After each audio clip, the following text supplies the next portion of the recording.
बिहार के deputy CM सम्राट चौधरी से लेकर नीतीश के लाडले मंत्री और मानस पुत्र अशोक चौधरी पर प्रशांत किशोर के खुलासे के 4 दिन बीत चुके हैं, लेकिन बीजेपी और जेडीयू के शीर्ष नेतृत्व की तरफ से न तो कोई सफाई आई है, न कोई जवाब आया है, न ही उन दोनों के खिलाफ किसी तरह की जांच या एक्शन की बात हुई है। सम्राट चौधरी और अशोक चौधरी को तो जैसे सांप सूंघ गया है, बोलती बंद है।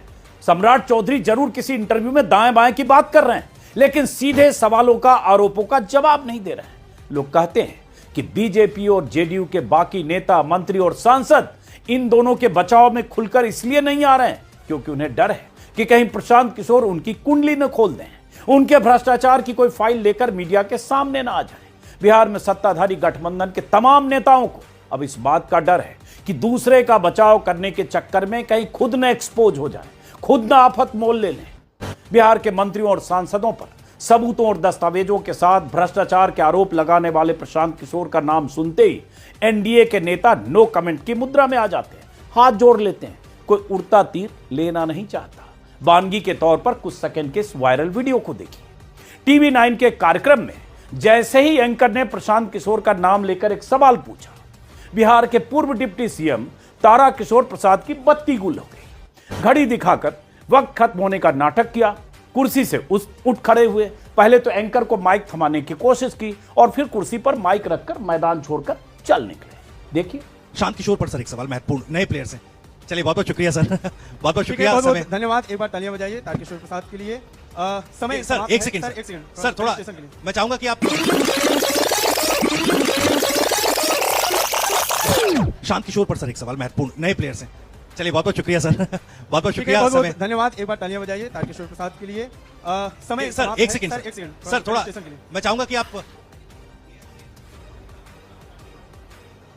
प्रशांत किशोर का नाम सुनकर ही माइक छोड़कर मंच से भागते बिहार के पूर्व डिप्टी सीएम का हाल देखकर आप अंदाजा लगाइए क्या चल रहा है बिहार में। यह बीजेपी के कोई ब्लॉक या जिला लेवल के नेता नहीं है, 40 साल से बीजेपी में है, खांटी बीजेपी वाले हैं, कई बार के विधायक हैं, 4 बार के शायद, और बिहार के डिप्टी सीएम रह चुके हैं।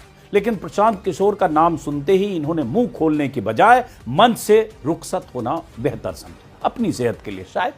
बीजेपी के ऐसे बड़े नेता भी अपनी पार्टी के नेता का अगर बचाव करने के लिए मुंह खोलना नहीं चाहते हैं तो समझ सकते हैं क्या हाल है। आखिर कोई तो वजह है कि प्रशांत किशोर की विस्फोटक प्रेस कॉन्फ्रेंस के 4 दिन बीत जाने के बाद भी मुखर, वाचाल और लंबी लंबी हांकने फेंकने वाले एनडीए नेता भी मुंह बंद करके बैठे। हमेशा नीतीश के दाएं बाएं दिखने वाले मंत्री अशोक चौधरी का तो हाल यह है कि 200 करोड़ की बेनामी जमीन खरीदने के इतने बड़े आरोप के बाद भी उन्होंने अपने मुंह पर ताला बंद कर रखा है। अब जरा सोचिए, जिस मंत्री पर अपनी बेटी, अपनी पत्नी या अपनी समधन के नाम पर गोरख धंधा करके 200 करोड़ की जमीन खरीदने का आरोप लगाओ, बेनामी जमीनें, कई तरह के दस्तावेज और बैंक डिटेल के साथ जिस मंत्री के बारे में सार्वजनिक तौर पर खुलासा किया जा चुका हो, वो मुंह खोलकर जवाब देने से बच रहा हो, तो इसका मतलब क्या है? लोग कहते हैं इतने बड़े आरोप के बाद भी अशोक चौधरी अपना मुंह खोलकर प्रशांत किशोर को जवाब देने से डर रहे हैं कि कहीं कुछ और न सामने आ जाए। हालांकि आपको बता दें कि जेडीयू के एक प्रवक्ता नीरज कुमार ने अशोक चौधरी को सामने आकर जवाब देने को कहा है, और वो पहले और आखिरी प्रवक्ता हैं बीते 4 दिनों के भीतर जिन्होंने कहा है कि अशोक चौधरी को सामने आकर बताना चाहिए, क्योंकि आरोप नीतीश सरकार के एक मंत्री पर लगा है। इस बीच आरा के पूर्व बीजेपी सांसद और मोदी सरकार में ही मंत्री रह चुके पूर्व केंद्रीय मंत्री आर के सिंह का एक बयान आया है कि या तो इन मंत्रियों और सांसदों को सामने आकर जवाब देना चाहिए या फिर इस्तीफा देना चाहिए। सामने आना चाहिए और उसका जवाब देना चाहिए, अगर उनके पास जवाब है तो। अगर जवाब नहीं है तो इस्तीफा दे देना चाहिए। जेडीयू या बीजेपी के दूसरे बड़े नेताओं की तरफ से बयान नहीं आया है, लेकिन अब सवाल नीतीश कुमार पर उठ रहे हैं कि क्या वो अपने उस मंत्री से इस्तीफा लेंगे या कहें तो ले पाएंगे, जिस पर तमाम सबूतों के साथ भ्रष्टाचार के आरोप लगे हैं।